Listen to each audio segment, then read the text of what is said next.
অচ্যুতানন্ত্য গোবিন্দ্য নামোচ্চারণ ভেষজা নশ্যন্তি সকলা রোগা সত্যম সত্যম বদাম্যহম। এই কথা কি বলেছেন? অচ্যুতানন্ত্য গোবিন্দ নাম উচ্চারণ ভেষজা নাসন্তি সকলা রোগা সত্যম সত্যম বদাম্যহম। ধন্বন্তরী ভগবান কি জয়।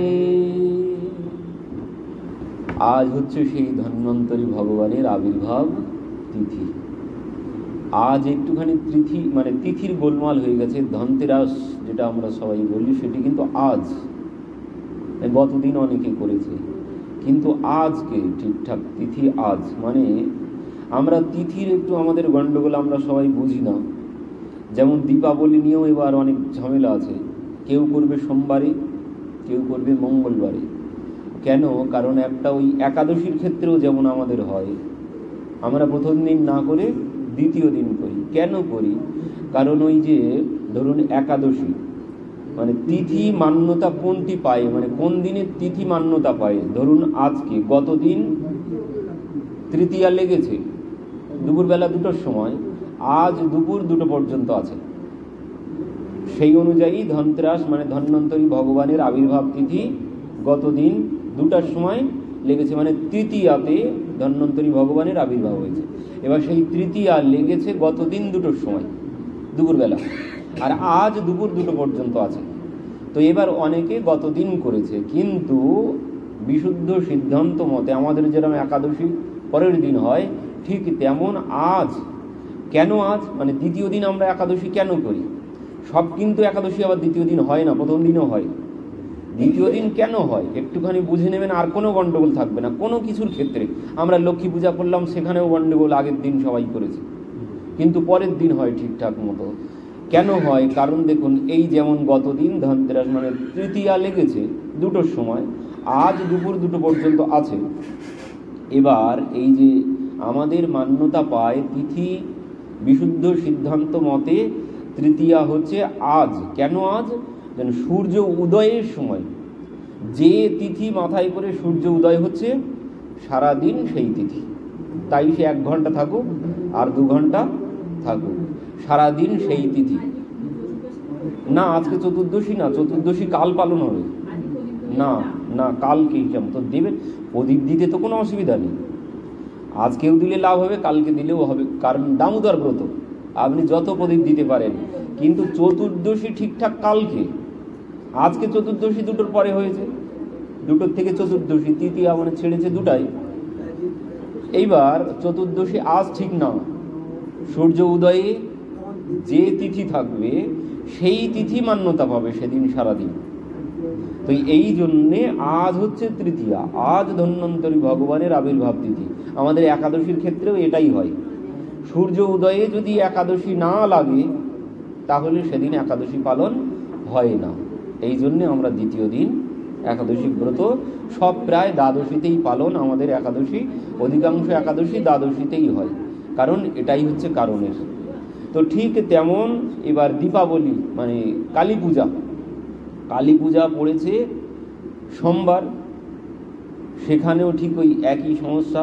সোমবার সারা রাত থাকছে, অমাবস্যা সোমবার সারা রাত থাকছে, পরের দিন দুপুরবেলা পর্যন্ত থাকবে। এবার পূজা কখন হবে? এবার ব্রাহ্মণদের মতে যেদিন অমাবস্যা থাকছে সেদিন পূজা হবে রাত্রিতে, কিন্তু না, এটা বিশুদ্ধ সিদ্ধান্ত নয়। পূজা হবে সূর্য উদয়ে, অমাবস্যা পাচ্ছে না, সূর্য উদয়ে, মানে সূর্য উদয় হবে যে তিথি নিয়ে সেদিন সেই তিথি, সেদিন সেই তিথি। তো এবার দেখা গেল অমাবস্যা সকালবেলা যখন সূর্য উঠেছে তখন অমাবস্যা, আগের দিন সূর্য যখন উদয় হলো তখন অমাবস্যা নেই, পরে লেগেছে। অতিথির কোনো মূল্য নেই, অতিথির কোনো মূল্য নেই। এবার থেকে বাড়িতে যখন পূজা পার্বণ করবেন ঠিকঠাকভাবে বিচার করে করবেন। ও ব্রাহ্মণ বলে দিল লেগে গেছে করে ফেলুন, ওইভাবে করলে হবে না। যে কোনো লক্ষ্মী পূজা বলুন, যাই কিছু তিথি ধরে যে পূজা হয় তার পূজা এইভাবে করতে হবে যে দেখবেন সূর্য উদয়ে কোন তিথি, সূর্য উদয়ে কোন তিথি, দুপুরবেলা আজ লেগেছে বলে রাত্রিতে লক্ষ্মী পূজা হয় না, পরের দিন রাত্রিতে করলে বরং সেটা বেশি মঙ্গলজনক হবে। কিন্তু আমরা না জেনে ব্রাহ্মণের কথা মতো, আর বর্তমান যুগের ব্রাহ্মণরাও ওইটাই তো মুশকিল। তো আজ হচ্ছে তৃতীয়া, ধন্বন্তরী ভগবানের আবির্ভাব তিথি। আমাদের এদিকে তো আবার লোকালয়ে অনেক নানান রকম এই কিনতে হয়, সেই কিনতে হয়, ওই কিনতে হয়, নানান রকম কেনাকাটা করে। কিন্তু কেনাকাটা ওসব কোনো ব্যাপার নেই, এখানে ধন্বন্তরী ভগবানের আবির্ভাব হয়েছে আজকের এই তৃতীয়া তিথিতে। ধন্বন্তরী ভগবান কি নিয়ে আবির্ভূত হয়েছেন? অমৃত কলস। শুধু অমৃত কলস নয়, ত্রিফলা, আমলকি, হরিতকি, বহেরা যেটা আমরা বলি, আর গিলয় নিয়ে ধন্বন্তরী ভগবান আবির্ভূত হয়েছেন। তো এই ধন্বন্তরী ভগবানের পূজা করতে হয় এই দিনে, আজকের এই দিনে। আর তিনি কে? তিনি আর কেউ না, তিনি হচ্ছেন সাক্ষাৎ বিষ্ণুর অংশস্য সম্ভবঃ। তিনি স্বয়ং ভগবানের, বিষ্ণু ভগবানের অংশ, অন্য কেউ নন তিনি। তিনি স্বয়ং ভগবান বিষ্ণু, তারই অংশ থেকে তার আবির্ভাব হয়েছে।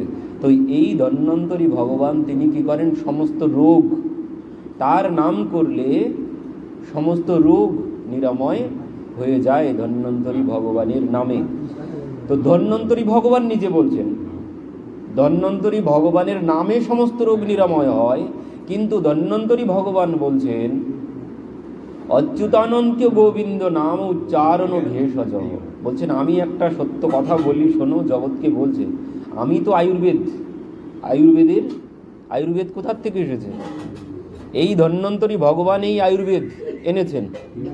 তো সেই ধন্বন্তরী ভগবান বলছেন আমার এই ঔষধের থেকেও, আমার এই আয়ুর্বেদ থেকেও আমি বড় ঔষধের নাম বলছি, শোনো।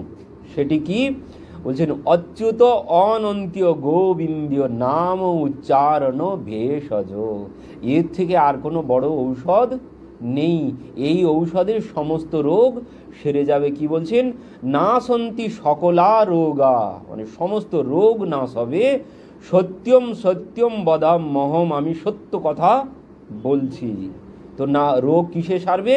বলছেন অচ্যুত ভগবান, আর অনন্তীয় ভগবান, আর গোবিন্দ, এই তিন নামে। এই তিন নাম কি বলছেন? অচ্যুতায় নমঃ, অনন্ত্যায় নমঃ, আর গোবিন্দায় নমঃ। এই তিন নাম জপ করলে সমস্ত রোগ থেকে সে মুক্ত হয়ে যাবে। ধন্বন্তরী ভগবান বলছেন। কিন্তু ভাগবত বলছেন ধন্বন্তরী ভগবানের নাম করলেও সমস্ত রোগ নাশ হয়ে সমস্ত রোগ নিরাময় হবে। তো ধন্বন্তরায়ে নমঃ, ধন্বন্তরায়ে নমঃ, ধন্বন্তরী ভগবানের প্রণাম মন্ত্র। তো বললেন এই নাম, এই মন্ত্র জপ করলে সমস্ত রোগ থেকে মুক্ত হওয়া যায়। তো আজ ধন্বন্তরী ভগবানের আবির্ভাব তিথি, আর আগামীকাল হচ্ছে হনুমানজির আবির্ভাব তিথি। আগামীকাল চতুর্থীতে, তৃতীয়ায় ধন্বন্তরী ভগবান, আর চতুর্থীতে হনুমানজি, তার